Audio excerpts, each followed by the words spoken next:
I know you've been sitting home watching all kinds of film, all kinds of videos, all kinds of stuff, but I doubt you've been wondering, why in the world would humanity make gods?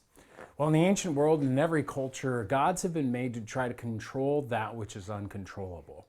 Gods have been created to call upon beings that possibly could give you aid. And yet, here's the funny thing. Whenever we would make one of these gods, what we did is we actually formed it with our own hands. Those gods were dependent upon us. It's in that culture, in that context, that God tells Israel, "You shall not make for yourselves a carved image or any likeness of anything that is in heaven above, or that is on the earth beneath, or that is in the water under the earth," and on he goes. You're not going to bow down to them. You're not going to serve them. "For I, the Lord your God, am a jealous God." Why would God be jealous about a bunch of stone and stuff that human beings bow down to?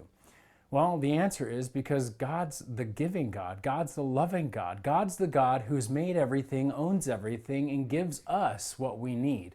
When we create gods, it is a sign of our distrust in the true God who made us. You see, you may not be creating gods right now, but you may be depending and trusting things that aren't gods.